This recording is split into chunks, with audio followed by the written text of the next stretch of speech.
ভালোবাসতে চাই। নবী বলছে না, আমি ভালোবাসতে পারবো না। বলছে কেন পারবা না? বলছে আমি নবী মানুষ, আমি যদি তোমাদের ভালোবাসার প্রস্তাব গ্রহণ করি আমি দুনিয়াতে বদনাম হয়ে যাব। মরিয়ম মারলা, খাদিজা মারলা, কানতে কানতে অস্থির হয়ে মরিয়ম জমিনেতে পড়ে যায়। আল্লাহর নবীকে বারবার জিজ্ঞাসা করে, নবী গো, আপনার চেহারা মোবারক দেখে আমি মরিয়ম ঠিক থাকতে পারি না, আমার ভালোবাসার প্রস্তাবটা কখন গ্রহণ করবেন? নবী বলছে আমি হুকুম ছাড়া গ্রহণ করতে পারবো না রে খাদিজা, রে মরিয়ম আমি পারবো না। আল্লাহর থেকে অর্ডার আসলে আমি নবী তাহলে কথা বলতে পারবো, তার আগে আমি নবী কিচ্ছুই বলতে পারবো না। এই কথা শোনার সঙ্গে সঙ্গে মরিয়ম কাঁদলে আর কাঁদলে রে মা, নবীর জন্য এত কষ্ট করলাম, আজকে আমার ভালোবাসার প্রস্তাব ঘুরাই হবে। খাদিজাও কান্দে আর কান্দে। নবী কথা শোনার সঙ্গে সঙ্গে নবীজি উহুদ পাহাড়ের দিকে চলিয়া যায়। আল্লাহ বলছে, ও গো নবীজি, ও আমার বন্ধু, তোমাকে দুইটা মহিলা ভালোবাসার প্রস্তাব দিয়েছে, কোনটা তুমি আগে গ্রহণ করবা, কোনটা না করবা, এইটা তুমি কেমন করে বলবা? আগেই ভালোবাসার প্রস্তাব গ্রহণ করিও না। এক সপ্তাহের জন্য আমি আল্লাহ তোমাকে বেমার দিয়ে পরীক্ষা করব, দেখি দুই মহিলার থেকে কে তোমাকে বেশি ভালোবাসে। এক সপ্তাহের জন্য আল্লাহর নবীর বেমার হয়ে গেল, শরীরের ভিতরে ঘাও পুসরা হয়ে গেল, এরকম পরিল গুন্দাইতেছিল, শরীরের ভিতরে পোকামাকড় হয়ে যায়। গ্রামের মানুষ সমস্ত নবী দেখে শুয়ে আছে, মানুষ সমস্ত ঘেরিয়া ধরছে। মা খাদিজাতুল কুবরা খবর পাইল, মরিয়মও খবর পাইল, দৌড়িয়া মরিয়ম চলে আসলো। আসিয়া দেখে লোকের ভিড়, মাঝখানে নবী শুয়ে আছে, এখানে এত লোক কেন? যাইয়া দেখে নবীজি মাঝখানে শুয়ে আছে, নবীর শরীরের ভিতরে ঘা পসরা দিয়া বুঝাই হয়ে গেছে, শরীরের ভিতরে পোকামাকড়ে করতেছে, বুনবুন করতেছে। মরিয়ম ভিতরে চলিয়া যায়, গন্ধে থাকা যায় না। গ্রামের সমস্ত লোক ওই নাকের ভিতরে কাপড় দিয়া রাখছে, মা মরিয়ম নাকের ভিতরে কাপড় দিয়ে গেল। নবীকে একটু দেখে পড়ার পরে সঙ্গে সঙ্গে বাইরে চলে গেল।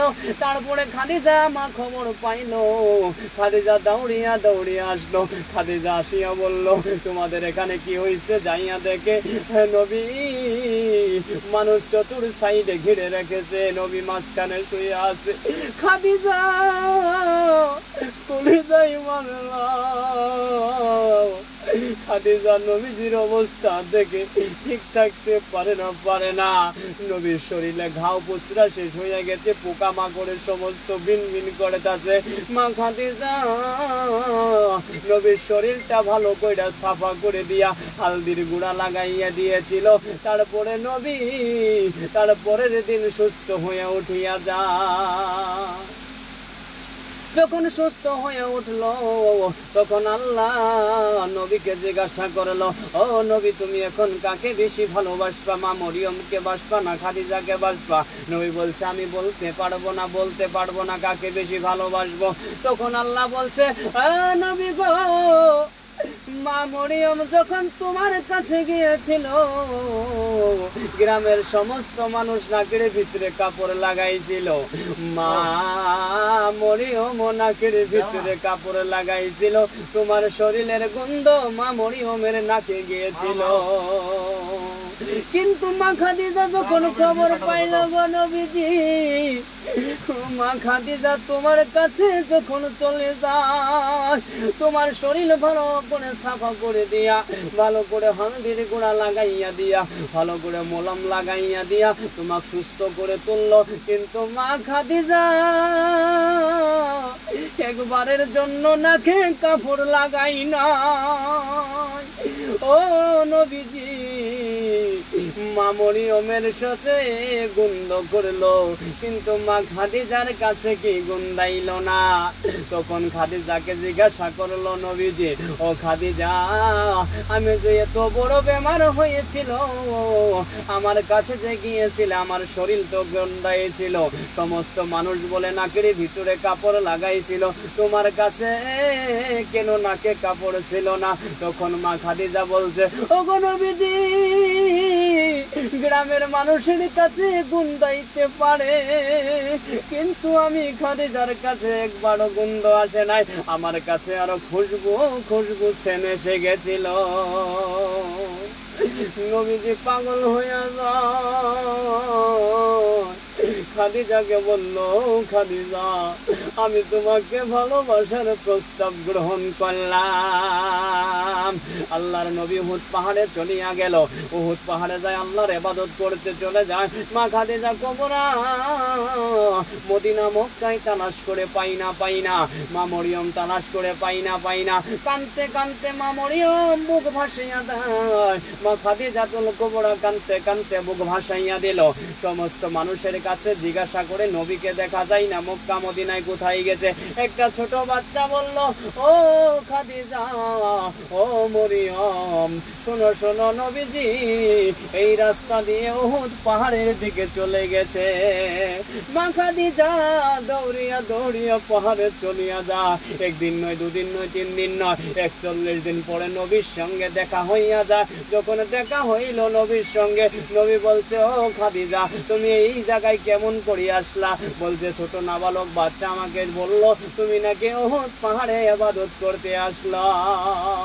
আমি খাদিজা যেদিন থেকে মক্কা মদিনায় দেখি না,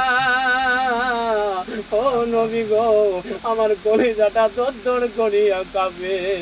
আমি আপনাকে না দেখলে আমার মন শান্তি হয় না, তার জন্য আমি এই উহুদ পাহাড়ে চলে আসলাম।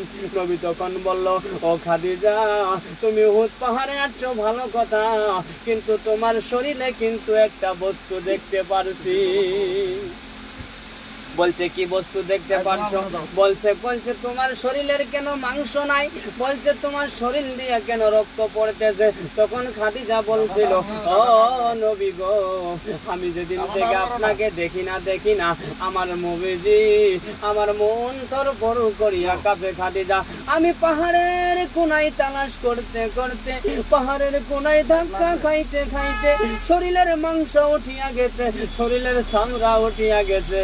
আমি খাদিজা একটু টের পাই নাই। ও নবী গো, আমি খাদিজার মাংস যদি জমিনেতে টুকরা হয়ে পড়ে যায়, তবু খাদিজা আমি আপনি নবীর মুহাব্বত ছাড়ব না। একথা শোনার সঙ্গে সঙ্গে আল্লাহর নবীজি খাদিজাকে সামটিয়া ধরিয়া কপালের ভিতরে চুমা খায়। আল্লাহ বলল, রে খাদিজা, রে নবীজি, তোমাদের এই ভালোবাসার চুম্বনটা কপালের ভিতরে পড়ে নাই। এই ভালোবাসার চুম্বনটা আল্লাহর জান্নাতের চৌকাঠের ভিতরে পড়ে গেছে। বলেন সুবহানাল্লাহ।